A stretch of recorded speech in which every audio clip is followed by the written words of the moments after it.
What if your dreams could save the world? Sometimes you have to go home to find your purpose. As climate change threatens everything, Phoebe must rise to protect her town and forest. Nature speaks, Phoebe listens. She thought she was ordinary. The forest knew she was chosen. Phoebe Comes Home, Protectors of the Wood, Book Number 1. Available now by John KixMiller.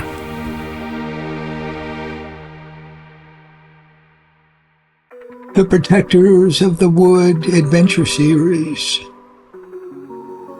Episode number 221. The meeting continues. It seemed that the meeting was just about over, and Ricardo said, I'm sure you're all hungry. Let's trade email addresses and move this train forward. But Abby frowned. There's a problem. We've been warned of efforts to hack our phones and computers. So, to reach Yuvia or anyone in Rivergate, call Sonny Walker's secretary named Chris. Sara, maybe you can help move this along. I'm on it. This is my department. Don't worry about a thing. But what about Sule and Nico? Where do they fit in? Phoebe and I are supervising them. We need them in Middletown. But tomorrow morning, they'll be here with the soccer teams for the games in your stadium. Got it. I'll find them. Keep the news coming. I know where they are. I'll help you. No one spoke. They looked at each other, wondering if Phoebe's words had concluded the meeting. But Ricardo leaned forward again. I apologize, but I need to ask 2 more questions. And please, answer them in any way you wish, or don't answer them at all. First, I'm under pressure from my colleagues in other fields, history, anthropology, archaeology. They want to know who could help them find sites to study and people to interview in Rivergate and the Forest Preserve. I tried to be polite and said I'd look into it, but I certainly have promised nothing. But now I ask, can any of our professors interested in the history of the Half Moon Valley or the archaeology of the valley speak to any of you about any information you may have? No. We are in no position to guide any such inquiry, and will prevent it if possible. I thought so. Rest assured, I will offer nothing. And I'll warn you if anything of that kind is moving forward. Abby gave him a smile. Thank you. And be aware that the Forest Preserve is run by the state, and I believe will fall under the authority of Amy's father. We've been protected so far. Amy nodded. Finally, I'm curious if there is an important reason why all of you have suddenly made this generous offer to partner with us. The 3 glanced at each other. I can think of one reason. We've been through a lot of stress and trouble over the last 2 months. It's been a shocking experience. We've had to learn to cope very fast.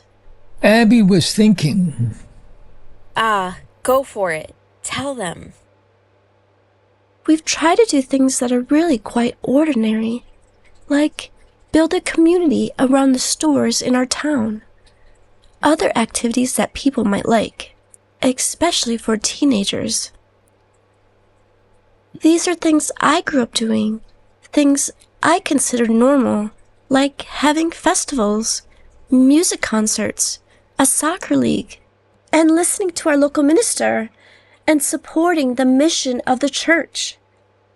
But we've had to realize that we're facing very powerful, wealthy, and determined enemies. Problems have been opened up that have been hidden for decades.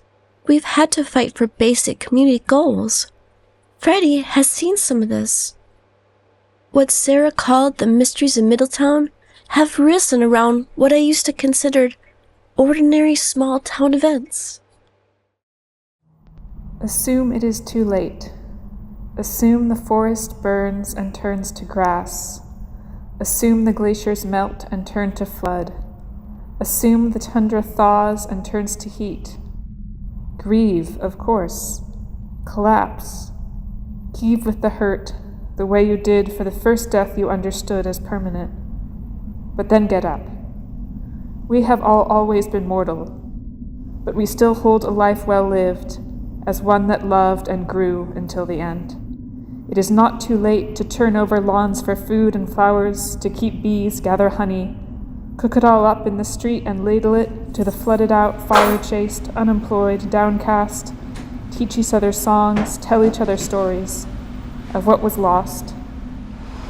Hey man, it's me. I've been waiting for you. I've been waiting here all morning for you. Like, what's going on? You know, like, let me know what's happening, alright? Just give me a call when you can, okay?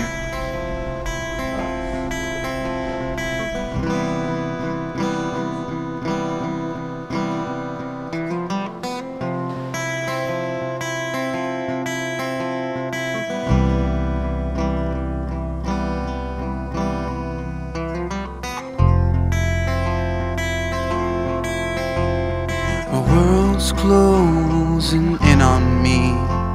It's gotten so that I can't see my star no more. My God, no more of these closing doors.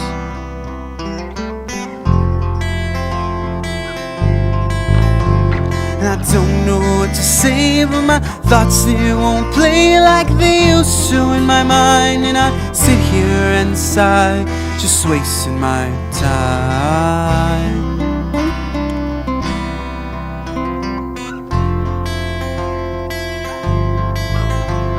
And it's all from my worst dream. Dark vision that I have seen, and it's always there at the corner of my eye, somewhere in my heart, somewhere in my mind.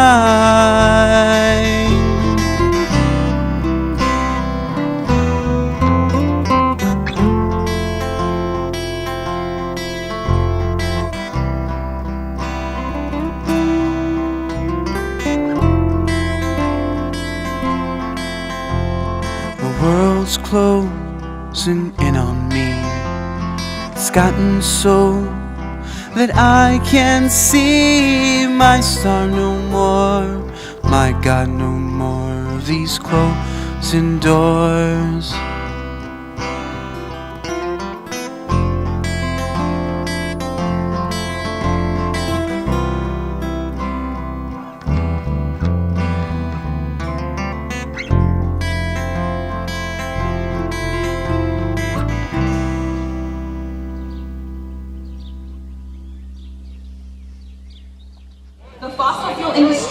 Our leadership didn't just not take action.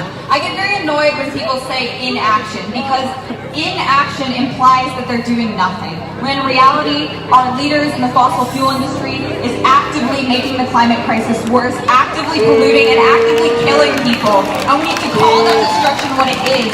It's not climate inaction, it's active and purposeful destruction. They know what they're doing. Exxon knew decades ago. Long before I was born, they knew. These fossil fuel corporations have blood on their hands, and our government is funding the destruction and sickness and death of its own people.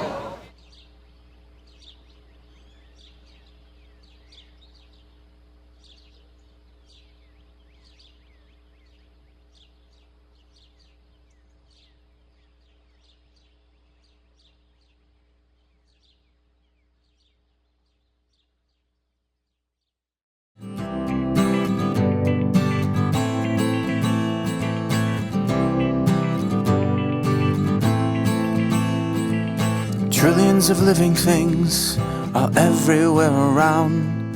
Our lives are all planted deep into the sacred ground. There's everything to love and everything to fear. It's planet Earth in the universe and nature lives here. It's planet Earth in the universe and nature lives here. It's planet Earth in the universe and nature lives here. It's planet Earth in the universe and nature lives here. And nature lives here.